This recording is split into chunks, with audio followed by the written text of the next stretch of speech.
देश का महापर्व लोकसभा चुनाव का आगाज हो गया है। पहले चरण की वोटिंग आज हो रही है। देश भर में करोड़ों वोटर्स आज मतदान करेंगे। बिहार की अगर बात करें तो बिहार में आज गया, औरंगाबाद, जमुई और नवादा में पहले चरण का मतदान होगा। ऐसे में चुनावी परिणाम तो 4 जून को आएगा, मगर इन लोकसभा सीटों का रुझान क्या है वो आपको इस खबर में आज हम बताएंगे।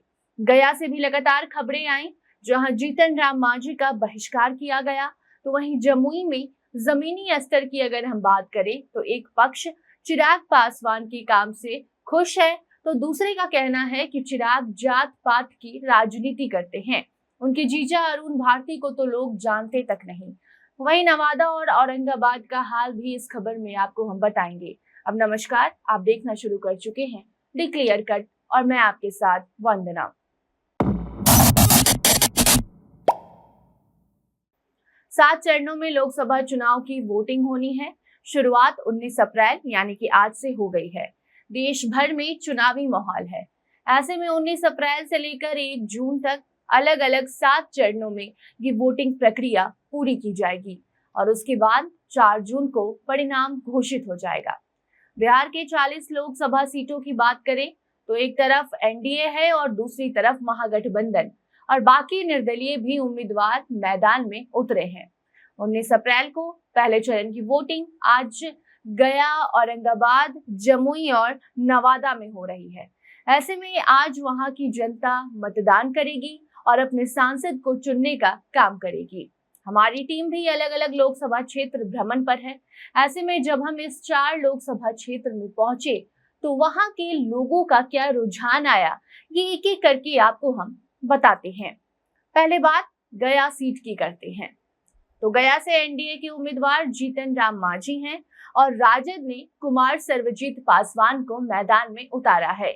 सिटिंग सांसद जदयू के विजय कुमार हैं।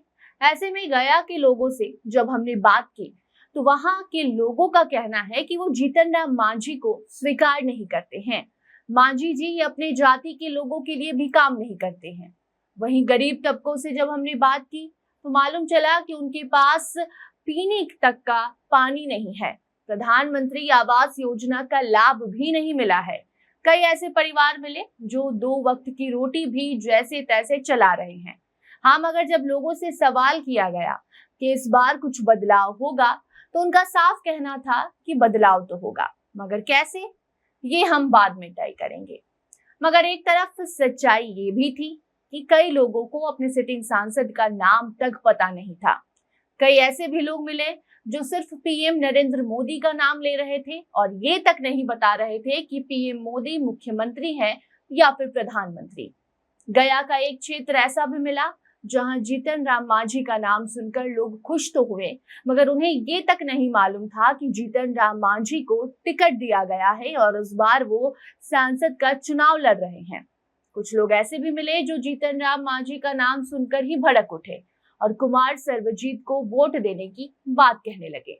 कुल मिलाकर अगर गया से अभी तक जो तस्वीर सामने आई है, जो रुझान है, उससे ये तो साफ हो रहा है कि जीतन राम मांझी के पक्ष में वहां के लोग नहीं हैं।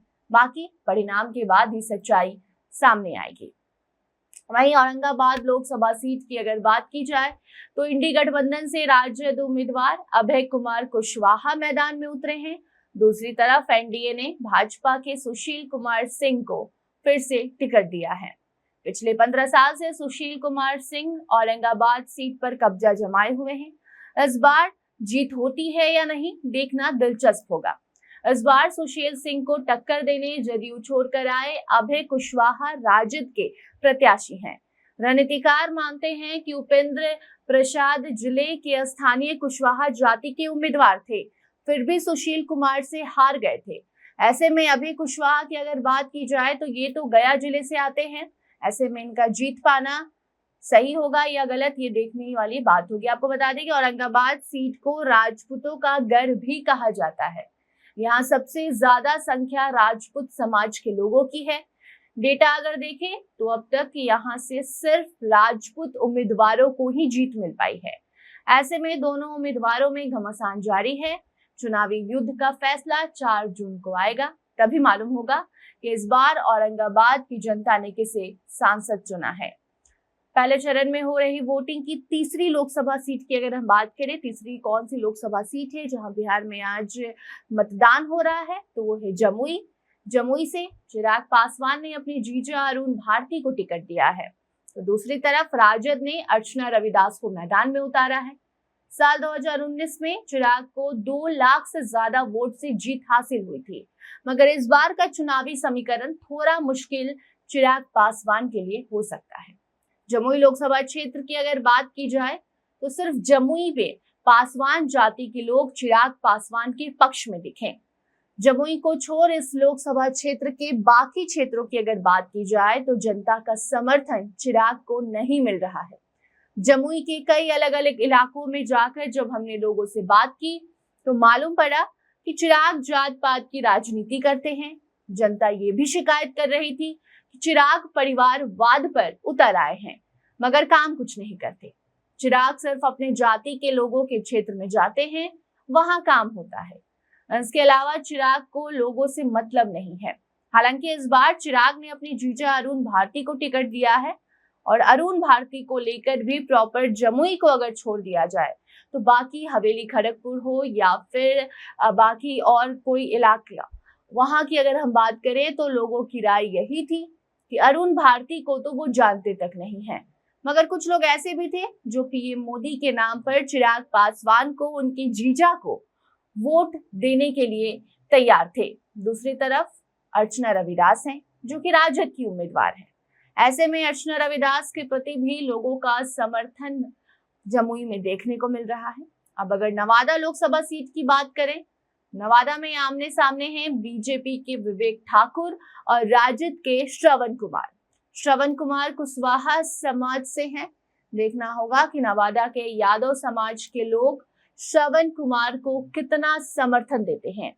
इस सीट पर एक और निर्दलीय उम्मीदवार की चर्चा खूब है, वो है भोजपुरी गायक गुंजन कुमार। निर्दलीय चुनाव ये लड़ रहे हैं। गुंजन भूमिहार समाज से हैं और बीजेपी के विवेक ठाकुर भी इसी समाज से ताल्लुक रखते हैं। ऐसे में हो सकता है कि गुंजन एनडीए का कुछ वोट काट पाए। हालांकि राजनीति के जानकार की माने तो ऐसी संभावना काफी कम है।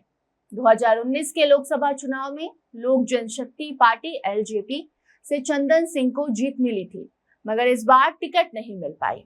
तो इस बार जनता किसे चुनती है ये देखना दिलचस्प होगा। बाकी आगे अलग अलग लोकसभा क्षेत्र से वो तस्वीर आपके सामने हम पेश करते रहेंगे, जिससे आपको भी मालूम चलेगा कि जमीनी स्तर पर लोगों के मन में क्या चल रहा है। खबर आप दी क्लियर कट पर देख रहे थे। धन्यवाद।